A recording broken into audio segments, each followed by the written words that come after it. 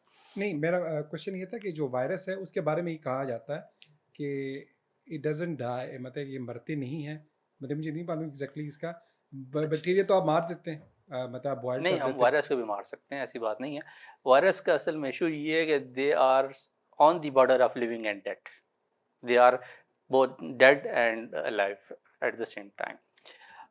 ہوتا یہ ہے کہ اگر آپ وائرس کو ایک رکھ دیں تو 1000 سال بھی پڑا رہے تو اس کو کوئی فرق نہیں پڑے گا. لیونگ سسٹم سے باہر، سیل سے باہر، کسی آرگینزم کی باڈی سے باہر جو وائرس ہے، it acts like a chemical crystal. اچھا ٹھیک ہے. تو جس طرح نمک آپ رکھیں تو 1000 سال بھی پڑا رہا ہے تو نمک نمک کی رہے گا، اس کو فرق نہیں پڑتا. تو وائرس بھی اسی طرح سے ہوتا ہے. تو اسی لیے اس کو ہم کہتے ہیں کہ بالکل لیونگ اور ڈیڈ کی باؤنڈری کے اوپر ہے. اب جب وہ لیونگ سسٹم کے اندر آ جاتے ہیں تو یہ بالکل جو ہے لیونگ آرگنزم کی طرح بیہیو کرنا شروع کرتے ہیں، ریپروڈکشن بھی کرتے ہیں، اپنی آبادی بھی بڑھاتے ہیں، اپنے کے اندر D N A R N A وغیرہ بھی ہوتا ہے، جینوم ان کا. تو ساری چیزیں ہوتی ہیں. سوال آپ کو کیا تھا، میں بھول گیا. میں کہ بیکٹیریا کے بارے میں یہ کہا جاتا ہے کہ دے اف یو بوائل مطلب مر جاتے ہیں. اچھا، وائرس کے بارے میں وائرس کا اسٹرکچر جو ہے یہ جو بیکٹیریا یا جتنے بھی آرگنزم ہیں ان سب کے اندر سیل ہوتا ہے. وائرس کا سیل نہیں ہوتا. وائرس کے اندر اس کا ایک چھوٹا سا ڈی این اے یا آر این اے کا مالیکیول ہوتا ہے، اس کے ارد گرد پروٹین کا کوٹ ہوتا ہے. اگر وائرس کو بھی ابال دینا تو اس کا پروٹین ڈی نیچر ہو جائے گا. ہو جائے گا.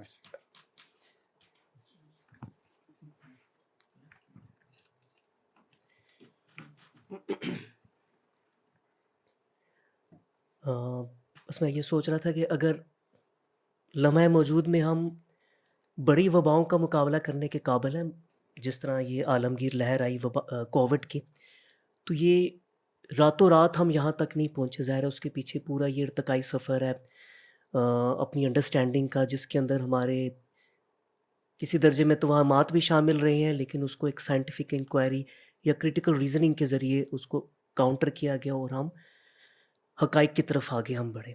تو یہ جو پورا جرنی ہے from miasma, initial concept of miasma till microbiology, اور یہ ساری جو جمپ تھیوری ایوالو ہوئی، جس طرح آپ نے اس کا پورا بڑے اچھے طریقے سے ایک ٹائم لائن بتائی، بڑی ایک سٹوری ٹیلنگ ٹیکنیک کے ساتھ. تو بس یہ اس سے ہمیں یہی ایک سبق ملتا ہے کہ ہمیں سائنٹیفک انکوائری جو ہے اس کو مقدم رکھنا چاہیے، اور اپنے جو بھی ویوز ہیں جس درجے میں بھی ہیں اس کو پرکھتے رہنا چاہیے. تبھی ہم آگے کی طرف قدم بڑھا سکیں گے، اور تبھی دنیا بھی بہتر ہو سکے گی، اور تہذیب انسانی جو ہے وہ پھر اندھیروں سے نکل کے روشنی کی طرف جائے گی. This is what I take from your talk. Thank you very much. Peshawar سے آپ آئے ہیں، اور آپ امید ہے دوبارہ جب آئیں تو دوبارہ جو ہے کسی اچھے موضوع پہ گفتگو ہو. ہاں، تھینک یو ویری مچ.